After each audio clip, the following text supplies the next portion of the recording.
Assalamualaikum anak-anak. Gimana kabarnya anak-anak hari ini, sehat? Sehat, alhamdulillah Bapak. Bapak gimana Pak, sehat? Alhamdulillah, kondisi badan saat ini sehat ya. Ini udah pada hadir semuanya? Sudah. Ada yang nggak hadir? Ada Pak. Siapa tuh? Mesya dan Gina Pak. Oh, ngomong-ngomong kemana yang Mesya sama Gina? Kalau Mesya itu izin, kalau Gina itu sakit Pak. Oh iya, apa ya? Baik, anak-anak, kalau sudah pada hadir semua dan yang sakit cuma 2, saya tidak perlu diabsen lagi.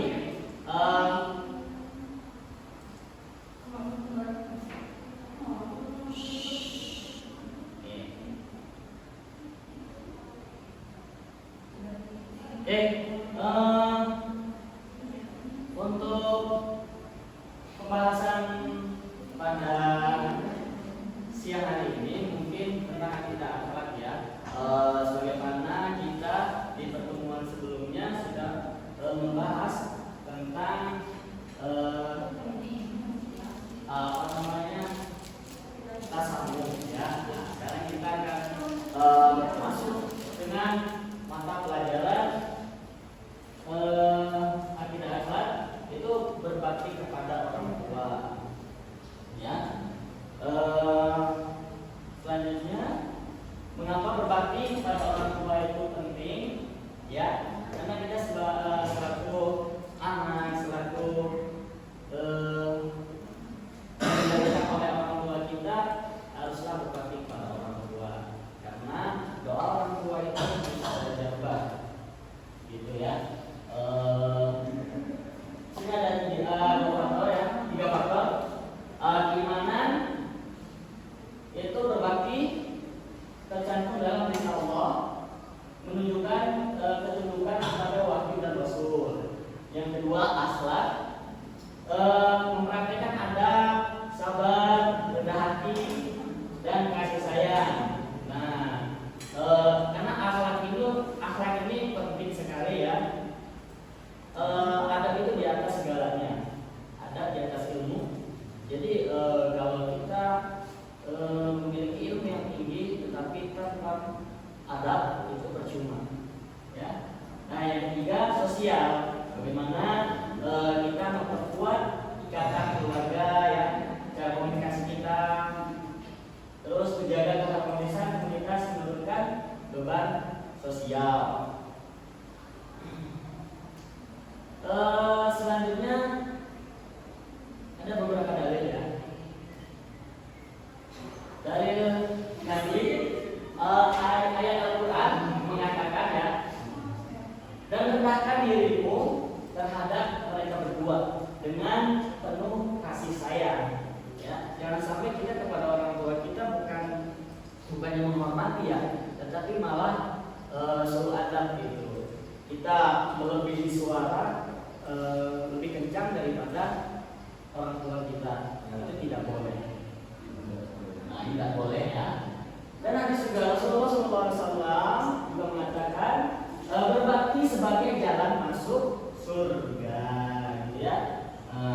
Jadi kalau kita ingin masuk surga, berbaktilah kepada orang tua kita, ya. Tetapi kalau kita tidak menuruti, tidak berbakti kepada orang tua kita, gimana caranya kita mendapatkan kunci surga itu? Oke. Sampai di sini anak-anak paham semuanya? Gimana firman berbakti kepada orang tua itu gimana? Contohnya berbakti kepada orang tua itu gimana? Contoh kecilnya, sebutkan satu mas. Bersih rumah, sering disuruh bersih rumah ya? Tiap pagi. Tapi dilaksanain. Iya. Ada kata-kata dulu nggak? Ada kata-kata dulu artinya nanti. Oh, enggak dong. Bagus ya, surga insya Allah. Nah, kalau paham, Bapak akan lanjutkan ke bentuk-bentuk ya berbakti. Nah, ada fisik dan ada non fisik. Nah, perawatan fisik mana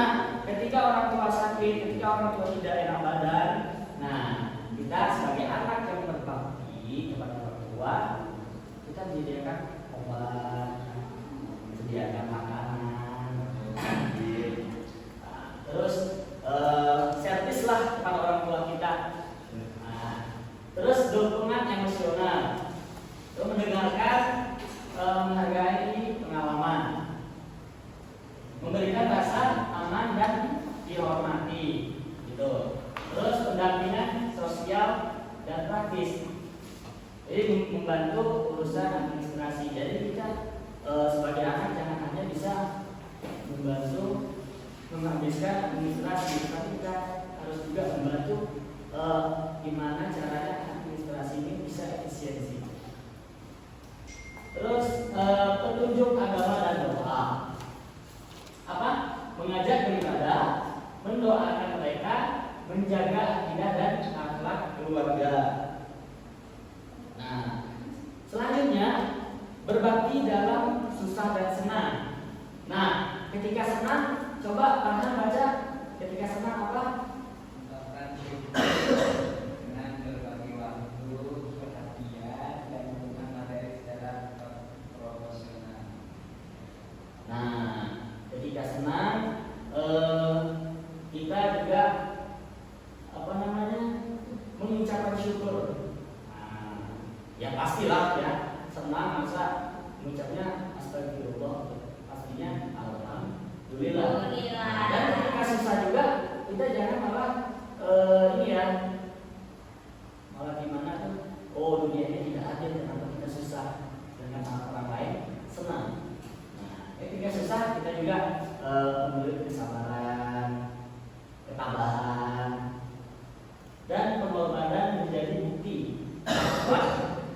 Jaga adab meski berbeda pendapat atau ketika menuntut pengorbanan besar, ya. Jadi ketika kita berbakti pada orang tua itu jangan hanya pada saat orang tua kita itu senang, tetapi kita berbakti pada orang tua itu maupun orang tua itu sedang senang atau susah, kita harus tetap berbakti kepada kedua orang tua kita. Nah, di sini ada contoh nyata ya, ada contoh nyata dan kisah teladan yang bisa kita ambil, yang bisa kita kutip, dan yang bisa kita pelajari dari kisah Nabi Ibrahim alaihissalam. Apa? Pengorbanan dan kesabaran dalam memelihara hubungan keluarga sebagai teladan ketundukan kepada Allah dan hormat kepada orang tua. Ini kisah dari Nabi Ibrahim. Nabi saja berbakti kepada orang tua. Lantas kenapa kita tidak berbakti kepada orang tua kita? Dan ada sahabat juga, sahabat yang merawat orang tua meski orang tuanya itu miskin. Nah, menunjukkan realitas sahabat di atas materi. Nah itu. Jadi ketika kembali lagi, ketika kita berbakti kepada orang tua jangan saat senang saja. Nah ini juga ada contohnya.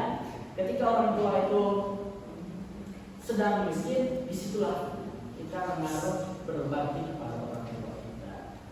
Ya.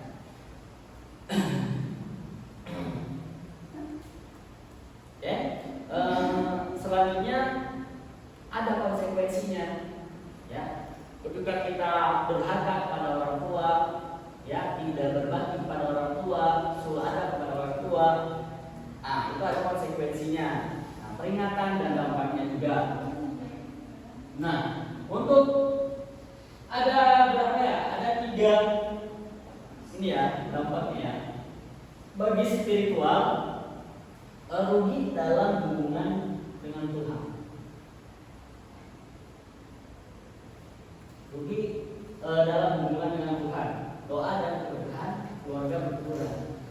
Nah, itu konsekuensinya kalau kita tidak berbakti, ya. Terus dampak sosialnya apa? Keretakan keluarga, kehilangan teladan bagi generasi berikutnya. Terus dampak ketiga itu dampak pribadi, penyesalan mendalam, ya, rasa bersalah dan potensi kehilangan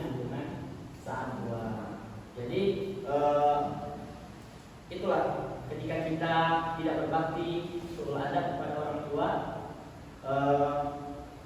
kita akan mendapatkan beberapa dampak yaitu kepada diri kita juga berpengaruh. Nah, selanjutnya menghadapi orang tua yang sulit atau berbeda pandangan pasti ada ya. Nah, dekatkan dengan adab.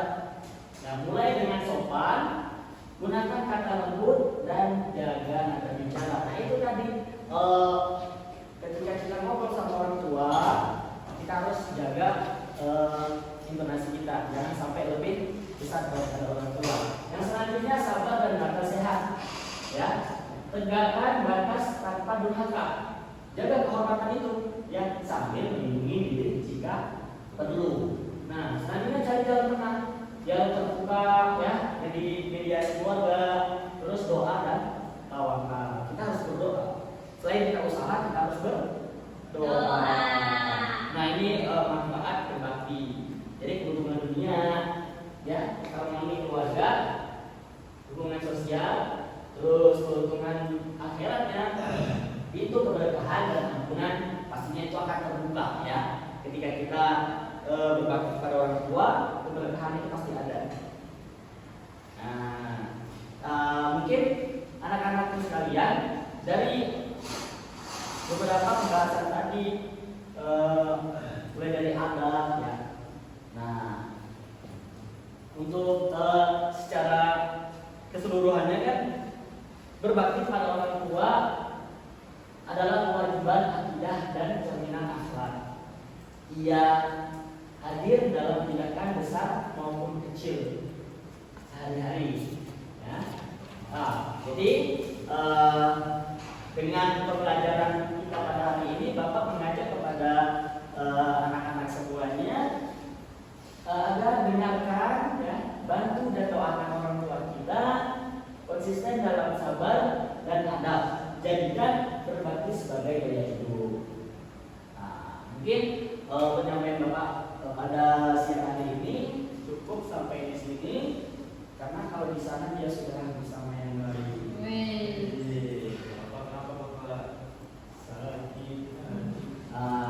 Mungkin anak-anak ada yang bertanyakan. Kalau tidak ada, kita cukupkan kelasnya pada hari ini karena ada jadwal di kelas sebelah. Cukup sekian dari Bapak. Mohon maaf. Wallahul muwaffiq ila aqwamit thoriq. Wassalamualaikum warahmatullahi wabarakatuh. Waalaikumsalam.